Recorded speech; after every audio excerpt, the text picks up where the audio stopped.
ایک خاتون کا فون آیا, وہ کہنے لگی میں حضرت مولانا طاری جمیل صاحب کے بیانات سنتی ہوں اور 4 سال سے ان کے یہی بیان ہے کہ صبر کرو صبر کرو, جوڑ جوڑ, صبر کرو جوڑ. اچھا وہ پہلے پورا میں آپ کو سناتا ہوں, پھر آپ کو مزہ آئے گا اس میں.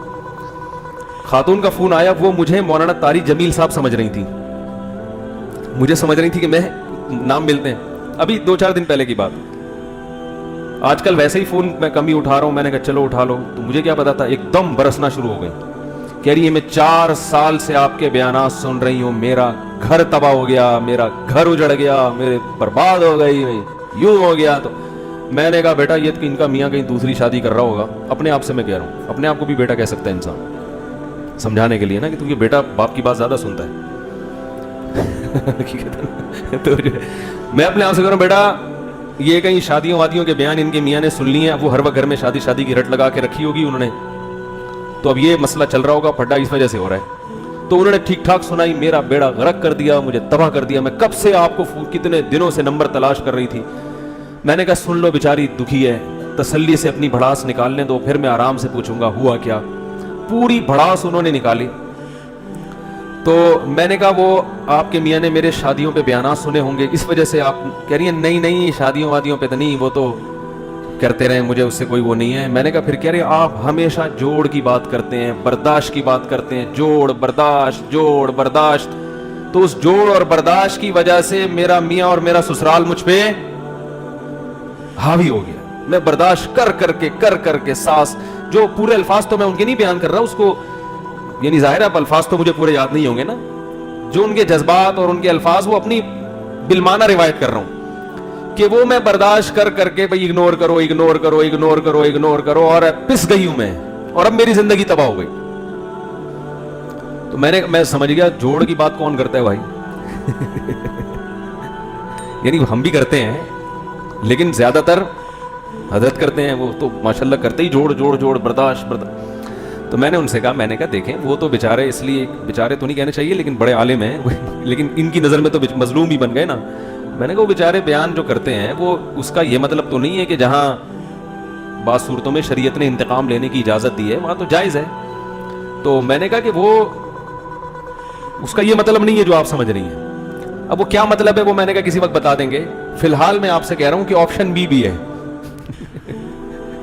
آپشن بی بھی ہے کہ برداشت نہیں کرو. کیا خیال ہے؟ میں نے کہا اصل تو یہی ہے جیسے وہ کہہ رہے ہیں, کیونکہ آج کل جو معاشرے میں فسادات زیادہ پھیل رہے ہیں وہ عدم برداشت ہی کی بنیاد پہ پھیل رہے ہیں. لیکن اگر آپ کا معاملہ ایسا ہے کہ اتنا ظلم ہو رہا ہے کہ بہت ہی ظلم کی چکی میں آپ پیس رہی ہیں, تو آپشن بی بھی ہے. وہ کہہ رہی میں برداشت کر کے تھک گئی ہوں. میں نے کہا آئندہ سے برداشت بولو بھائی نہ کریں. میں نے کہا قرآن میں اللہ کا ارشاد ہے وَجَزَاءُ سَيِّئَةٍ سَيِّئَةٌ مِثْلُهَا, برائی کا بدلہ اسی قدر برائی.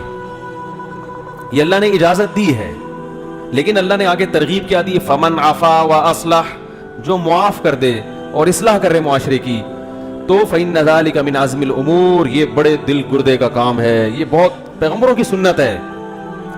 اس میں ایک ہمیں اس آیت سے کیا پتہ چلتا ہے کہ نمبر 1 کہ اسلام میں بدلہ لینا بھی بولو نا بھائی جائز ہے.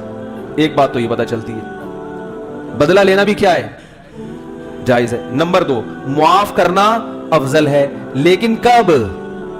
فمن عفا واصلح, معاف کرے اور معاشرے کی اصلاح کرے. پتہ چلا معاف کرنے سے اگر معاشرے کو فائدہ ہو رہا ہے پھر معاف کرے, فائدے کے بجائے نقصان ہو رہا ہے تو پھر معاف کرنے کی ترغیب. بھائی بول لیں اتنی خوبصورت بات کی ہے میں نے, اللہ نے کی ہے, میں نے نہیں کی ہے. اسلام دین فطرت ہے. بعض دفعہ معاف کرنے سے فائدے کے بجائے کیا ہو رہا ہوتا ہے, نقصان ہو رہا ہوتا ہے. جیسے حدیث میں آتا ہے کہ اگر ایک صحابی نے پوچھا یا رسول اللہ مجھ سے اگر کوئی میرا مال چھیننے کی کوشش کرے میں کیا کروں؟ فرمایا نہیں دو. یا رسول اللہ وہ مجھ سے لڑتا ہے, فرمایا لڑو تم بھی. یا رسول اللہ وہ مجھے قتل کرنے کی کوشش کرتا ہے, فرمایا اس کو مار دو جان سے. آپشن بولو بھائی بھی کیا کرو, اس کو مار. پھر نبی نے ترغیب دی, فرمایا اس نے تمہیں اس لڑائی کے دوران قتل کر دیا تو تم شہید ہو, تم نے قتل کر دیا تو وہ جہنم میں. شہادت کا مرتبہ مل رہا ہے کس پہ؟ پھڈا کرنے پر.